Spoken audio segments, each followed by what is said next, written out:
ਅਸੀਂ ਇਹ ਸੋਚ ਰੱਖਦੇ ਹਾਂ कि शायद उस परमात्मा नूं नहीं पता कि सानू कादी लोड़ है, सानू की चाहिदा है। पर गुरु बाबा जी बाणी विच कहंदे बिन बोलिया सब किश जानदा। वो तो बिना बोलण तो सब कुछ जानदा, वो तो सब कुछ जानदा है। बहुता बोलण झखण होए, बिन बोले जाने सब सोए। साडा बोलना तो व्यर्थ आ, वो तो बिना बोलण तो साडा सब कुछ जानदा, अंदर दी वेदना जानदा, तां ही ते उहनूं अंतरजामी कहा गया। आपे जाने आपे दे, कहंदे अकाल पुरख परमात्मा आप जानदा कि जीवां नूं की लोड़ आ। जाने जानदा समझदा आपे दे, ते फिर जानण तो बाद आप ही वो दातां दिंदा है, आप ही वो बख्शिश करके दातां दिंदा है। आखे हैं से भे केई के, कहंदे अनेकां मनुख ये गल भी आखदे ने, आखे हैं से भे केई के, कहंदे बेअंती मनुख ये गल आखदे ने आपे जाने आपे दे। दोवां पंक्तियां दे इकट्ठे अर्थ होणगे कि परमात्मा आप ही जानदा कि जीवां नूं कादी लोड़ है, ते ओदी लोड़ दे अनुसार वो परमात्मा उन्हां जीवां नूं दातां दिंदा है। आखें से भे कई के, कहंदे इस तरह कोई आख रहा है कि तू जानदा है, तू जानण तो बाद जीवां नूं दे रहा है, जीवां नूं की लोड़ है ये तू सब कुछ जानदा है, फिर किहदी झोली विच की पाउणा ये भी तू जानदा है। आखें से पे ये गल भी कई के भी कई मनुख आखें ये गल आखदे ने, सारे नहीं ना शुक्रे, सारे नहीं अकिरत कण साहब कहंदे कई ये गल आखदे ने कि परमात्मा नूं इस गल दा पता है कि किस नूं कादी लोड़ है, ते वो लोड़ दे अनुसार दातां नूं दिंदा है। आखें से पे कई के जिसनों बख्शे सिफत सालाह। हुण इस तरह दे मनुख जिहड़े ने, जिहड़े परमात्मा नूं याद करन वाले ने, फिर वो परमात्मा दे अगे जोदड़ी करदे ने, ते जदों जोदड़ियां करदे ने, बेनतियां करदे ने, कहंदे फिर जिहदी झोली विच वो परमात्मा अपने नाम दी दात, अपनी सिफत सलाह दी दात पा दिंदा है।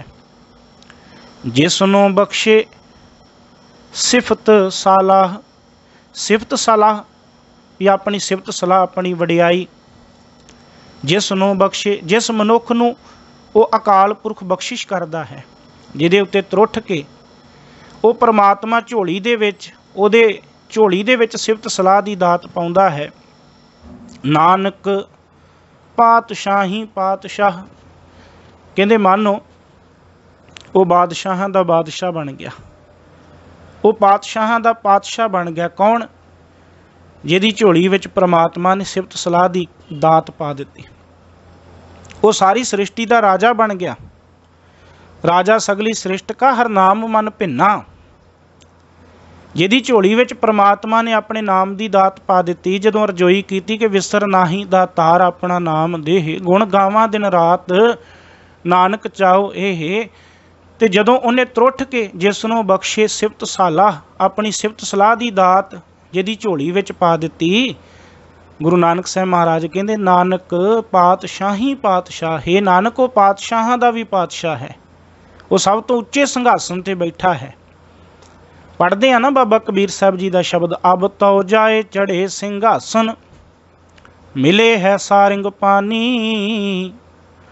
राम कबीरा एक भये है, कोई ना सकै पछानी। राम कबीरा एक भये है, कहते वो परमात्मा ते कबीर, भाव परमात्मा ते वो परमात्मा दे सेवक एक हो जाते हैं। तो जो एक हो जाते हैं एक रूप बन जाते हैं, जो एक रूप बन जाते हैं कोई पछाण नहीं सकता दोनों दे विच। दोवें एक स्वरूप हो गए, एक रूप हो गए, कोई ना सकै पछानी, कहते उन्हों की कोई पछाण नहीं रह जाती वखरी। वो परमात्मा दे विच अभेद हो जाते हैं। किवें? गुरु तेग बहादुर साहब महाराज कहते गुर किरपा जेह नर कौ कीनी, तेह एह जुगत पछानी। केड़ी जुगत? कि असी इवें दे नहीं बनना कि उहदियां दातां लैके मुकर जाइए, असी इवें दे नहीं बनना कि उहदियां दातां नूं खाई जाइए, बस उहदे विच ही व्यस्त रहिए। असी तो इवें दे बनना कि केतियां दुख भूख सदमार एह पेदात तेरी दातार।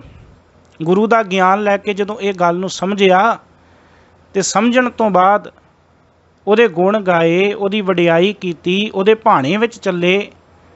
ਤੇ ਕਹਿੰਦੇ ਜਦੋਂ ਉਹਦੇ ਭਾਣੇ ਵਿੱਚ ਚੱਲੇ ਫਿਰ ਤਰੁੱਠ ਕੇ ਜਦੋਂ ਉਹਨੇ ਆਪਣੀ ਸਿਫਤ ਸਲਾਹ ਦੀ ਦਾਤ ਬਖਸ਼ੀ, ਫਿਰ ਆਤਮਿਕ ਤਲ ਤੇ ਪਾਤਸ਼ਾਹ ਵਾਲੀ ਅਵਸਥਾ ਬਣ ਗਈ। ਤੇ ਜਦੋਂ ਆ ਅਵਸਥਾ ਬਣੀ ਫਿਰ ਆਹ ਗੱਲ ਬਣਦੀ ਕਿ ਗੁਰ ਕਿਰਪਾ ਜਿਹ ਨਰ ਕਉ ਕੀਨੀ, ਤੇਹ ਇਹ ਜੁਗਤ ਪਛਾਨੀ। ਆ ਜੁਗਤੀ ਨੂੰ ਜਿਹਨੇ ਸਮਝ ਲਿਆ, ਨਾਨਕ ਲੀਨ ਭਇਓ ਗੋਬਿੰਦ ਸਿਉ, ਜਿਉ ਪਾਣੀ ਸੰਗ ਪਾਣੀ। ਕਹਿੰਦੇ ਜਿਵੇਂ ਪਾਣੀ ਦੇ ਵਿੱਚ ਪਾ ਦਿਓ, ਫਿਰ ਉਹਦੇ ਤੋਂ ਬਾਅਦ ਉਹਨੂੰ ਵੱਖ ਨਹੀਂ ਕੀਤਾ ਜਾ ਸਕਦਾ। 2 ਬਰਤਨਾਂ ਦਾ ਪਾਣੀ ਇੱਕ ਬਰਤਨ ਵਿੱਚ ਪਾ ਦਿਓ, ਫਿਰ ਕਹੀਏ ਕਿ ਅਲੱਗ ਕਰ ਦਿਓ, ਨਾ, ਉਹਨੂੰ ਅਲੱਗ ਨਹੀਂ ਕੀਤਾ ਜਾ ਸਕਦਾ। ਜਿਵੇਂ ਪਾਣੀ ਵਿੱਚ ਅਭੇਦ ਹੋ ਗਿਆ, ਇੱਕਮਿਕ ਹੋ ਗਿਆ। ਕਹਿੰਦੇ ਉਹ ਰੱਬ ਦੇ ਪਿਆਰੇ ਰੱਬ ਵਿੱਚ ਇੱਕਮਿਕ ਹੋ ਜਾਂਦੇ ਨੇ। ਗੰਗਾ ਕੈ ਸੰਗ ਸਰਤਾ ਬਿਗਰੀ, ਸੋ ਸਰਤਾ ਗੰਗਾ ਹੋਏ ਨਿਬਰੀ। ਜਿਵੇਂ ਗੰਗਾ ਦੇ ਨਾਲ ਸਰਤਾ ਬਿਗਰੀ, ਕਿ ਗੰਗਾ ਦੇ ਨਾਲ ਮਿਲ ਕੇ ਜਿਹੜੀ ਸਰਸਵਤੀ ਸੀ ਉਹ ਗੰਗਾ ਦਾ ਰੂਪ ਹੋ ਗਈ। ਬਸ ਕਹਿੰਦੇ ਹੁਣ ਹੋਇਆ ਕਿ ਇਸੇ ਤਰ੍ਹਾਂ ਜਿਹੜਾ ਪਰਮਾਤਮਾ ਦਾ ਸੇਵਕ ਹੈ, ਰੱਬ ਦਾ ਪਿਆਰਾ ਹੈ, ਉਹ ਸਤ ਸੰਗੀਆਂ ਦੇ ਨਾਲ ਮਿਲ ਕੇ ਰੱਬ ਦੇ ਵਿੱਚ ਅਭੇਦ ਹੋ ਗਿਆ, ਰੱਬ ਦੇ ਵਿੱਚ ਇੱਕਮਿਕ ਹੋ ਗਿਆ। ਗੰਗਾ ਕੈ ਸੰਗ ਸਰਤਾ ਬਿਗਰੀ, ਸੋ ਸਰਤਾ ਗੰਗਾ ਹੋਏ ਨਿਬਰੀ। ਤੇ ਬਾਬਾ ਕਬੀਰ ਸਾਹਿਬ ਉਸ ਸ਼ਬਦ ਵਿੱਚ ਕਹਿੰਦੇ, ਸੰਤਨ ਸੰਗ ਕਬੀਰਾ ਬਿਗਰਿਓ, ਸੋ ਕਬੀਰ ਰਾਮੈ ਹੋਏ ਨਿਬਰਿਓ। ਕਹਿੰਦੇ ਉਹ ਕਬੀਰ ਰਾਮ ਦਾ ਰੂਪ ਹੋ ਗਿਆ, ਰਾਮ ਦੇ ਵਿੱਚ ਇੱਕਮਿਕ ਹੋ ਗਿਆ। ਕਦੋਂ? ਸੰਤਨ ਸੰਗ, ਸਤ ਸੰਗੀਆਂ ਦੇ ਨਾਲ ਮਿਲ ਕੇ, ਸਤ ਸੰਗਤ ਪ੍ਰਾਪਤ ਕਰਕੇ ਉਹਨੇ ਪਾਤਸ਼ਾਹਾਂ ਦਾ ਪਾਤਸ਼ਾਹ ਉਹ ਅਵਸਥਾ ਨੂੰ ਪ੍ਰਾਪਤ ਕਰ ਲਿਆ, ਉਹ ਆਨੰਦ ਨੂੰ ਮਾਣ ਲਿਆ। ਸਹਿਬ ਕਿਰਪਾ ਕਰਨ, ਮਿਹਰ ਕਰਨ। ਅਸੀਂ ਇਸ ਪੌੜੀ ਦੇ ਜੋ ਭਾਵ ਅਰਥ ਹਨ ਕਿ ਅਕਾਲ ਪੁਰਖ ਪਰਮਾਤਮਾ ਦੇ ਗੁਣ ਬਹੁਤੇ ਨੇ, ਅਕਾਲ ਪੁਰਖ ਪਰਮਾਤਮਾ ਦੀ ਵਡਿਆਈ ਬਹੁਤ ਵੱਡੀ ਹੈ, ਉਸ ਨੂੰ ਕਲਮਬੰਦ ਨਹੀਂ ਕੀਤਾ ਜਾ ਸਕਦਾ। ਬਹੁਤਾ ਕਰਮ ਲਿਖਿਆ ਨਾ ਜਾਏ, ਵੱਡਾ ਦਾਤਾ ਦਿਲ ਨਾ ਤਮਾਏ। ਉਹਨੂੰ ਤਮਾ ਨਹੀਂ, ਲਾਲਚ ਨਹੀਂ ਉਹਦੀ ਕੋਈ ਵਡਿਆਈ ਕਰੇ। ਹਾਂ, ਅਸੀਂ ਆਪਣੇ ਜੀਵਨ ਦੇ ਵਿੱਚ ਉਹਦੀ ਰਜਾ ਵਿੱਚ ਤੁਰੀਏ। ਜੇ ਉਹ ਦੁੱਖ ਦੇ, ਭੁੱਖ ਦੇ, ਮਾਰ ਦੇ, ਉਹਦੀ ਰਜਾ ਸਮਝੀਏ, ਉਹਦੀ ਦਾਤ ਸਮਝੀਏ। ਜਦੋਂ ਇਸ ਅਵਸਥਾ ਵਿੱਚ ਆਏ, ਉਹ ਪਰਮਾਤਮਾ ਫਿਰ ਬਖਸ਼ਿਸ਼ ਕਰਕੇ ਆਪਣੇ ਵਿੱਚ ਸਾਨੂੰ ਅਭੇਦ ਕਰ ਲਏਗਾ, ਸਿਫਤ ਸਲਾਹ ਦੀ ਦਾਤ ਬਖਸ਼ ਦੇਗਾ। ਉਹ ਅਵਸਥਾ ਮਿਲ ਜਾਏਗੀ ਜਿਹੜੀ ਪਾਤਸ਼ਾਹਾਂ ਤੋਂ ਵੀ ਪਾਤਸ਼ਾਹ, ਉੱਚੀ ਅਵਸਥਾ, ਉੱਚਾ ਅਹੁਦਾ, ਉੱਚਾ ਦਰਜਾ, ਉਹ ਮਰਤਬਾ ਮਿਲ ਜਾਏਗਾ। ਸਤਿਗੁਰੂ ਕਿਰਪਾ ਕਰਨ। ਭੁੱਲਾਂ ਚੁੱਕਾਂ ਦੀ ਖਿਮਾ। ਵਾਹਿਗੁਰੂ ਜੀ ਕਾ ਖਾਲਸਾ, ਵਾਹਿਗੁਰੂ ਜੀ ਕੀ ਫਤਿਹ।